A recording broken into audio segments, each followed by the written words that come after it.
আসসালামু আলাইকুম, সকলেই কেমন আছেন? আলহামদুলিল্লাহ সকলেই ভালো আছেন, সুস্থ আছেন।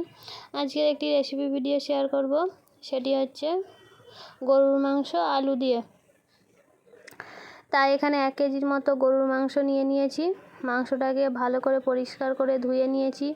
এরপরে হচ্ছে চুলার ওপরে হাঁড়িতে দিয়ে দিয়েছি। তার মধ্যে দিয়ে দিয়েছি হচ্ছে 3টে পেঁয়াজ কাটা, পেঁয়াজ কুচিটা দিয়ে দিয়েছি। এরপরে দিয়ে দিচ্ছি হচ্ছে 6 থেকে 8টা তেজপাতা দেওয়ার পরে দিয়ে দিয়েছি আদা রসুনের পেস্ট, আদা রসুনের পেস্ট। তারপরে দিয়ে দিয়েছি এটা হচ্ছে একটু রসুন বেটে, আলাদাভাবে রসুন বেটে দিয়ে দিয়েছি 1 চামচ হচ্ছে ধনিয়া গুঁড়ো, 1 চামচ লবণ, 1 চামচ হলুদ গুঁড়ো, আর দিয়ে দেবো 1 চামচ লঙ্কা গুঁড়ো। তারপরে দিয়ে দিচ্ছি হচ্ছে পরিমাণ অনুযায়ী সরিষার তেল, দিয়ে এটাকে ভালো করে মাখিয়ে নেব যাতে মশলাগুলো মাংসের মধ্যে প্রবেশ করে। তাই হাত দিয়ে ভালোভাবে মাখিয়ে নিচ্ছি। আজকের গরুর মাংসটা মাটির উনুনে হচ্ছে রান্না করব।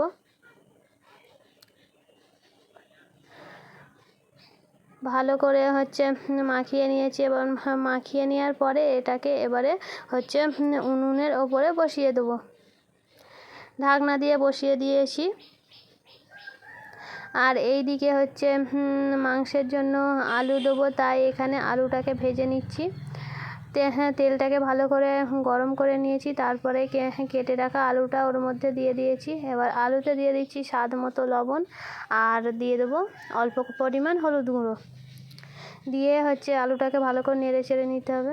মাংসটা বসিয়েছিলাম, মাংসটার হচ্ছে অল্প করে পানি দিয়ে সেটা হচ্ছে ভালো করে ফুটে গেছে। এরপরে মাংসটাকে ভালো করে কষে নেব। হাতে সময় নিয়ে হচ্ছে মাংসটাকে রান্না করছি, তাই কিছুক্ষণ ছাড়া ছাড়া ঢাকনা খুলে ভালো করে কষে নিচ্ছি।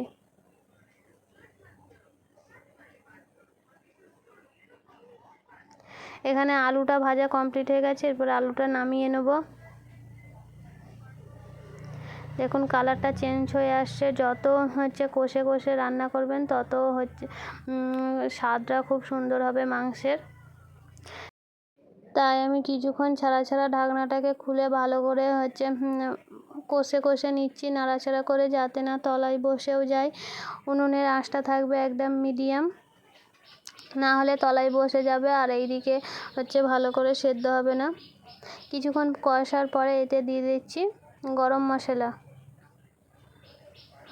মশলা দিয়েও ভালো করে হচ্ছে এটাকে নাড়াচাড়া করে নিচ্ছি। দেখুন কালারটাও কত সুন্দর হয়ে এসছে। কষতে কষতে এর কালারটাই চেঞ্জ হয়ে এসছে। এরপরে এতে ভেজে রাখা আলুটা ঢেলে দেবো। আলুটা দিয়ে দিয়েছি, আলুটা দিয়েও ভালো করে নাড়াচাড়া করে নিচ্ছি। এই ভিডিওটা যদি ভালো লেগে থাকে তাহলে অবশ্যই হচ্ছে লাইক করে দেবেন। কমেন্ট বক্সে রেসিপিটা কেমন হলো জানাবেন।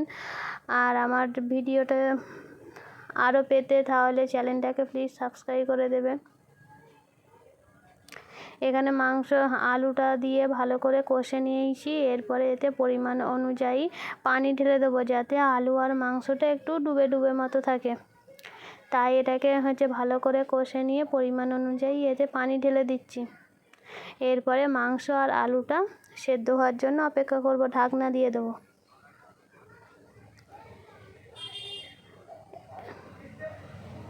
এদিকে ভালো করে হচ্ছে মাংসটা হচ্ছে সেদ্ধ হয়ে গেছে, ফুটেও গেছে। তাই এতে আর একটু গরম মশলা দিয়ে ভালো করে নেড়ে চেড়ে এরপরে নামিয়ে নেব। ফুটে গেছে, মাংসও সেদ্ধ হয়ে গেছে। দেখুন হচ্ছে তরকারি কমপ্লিট হয়ে এসছে। এরপরে একে নামিয়ে নেব। কত সুন্দর কালার এসছে, দেখতেও খুবই লোভনীয় হয়েছে। আশা করছি ভিডিওটা ট্রাই করবেন।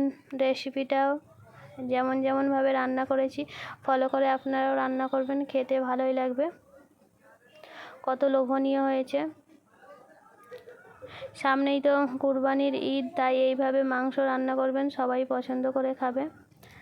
আজকের মতো ভিডিও এই পর্যন্ত, দেখা হবে পরের ভিডিওয়। আল্লাহ হাফেজ, সকলেই ভালো থাকবেন, সুস্থ থাকবেন।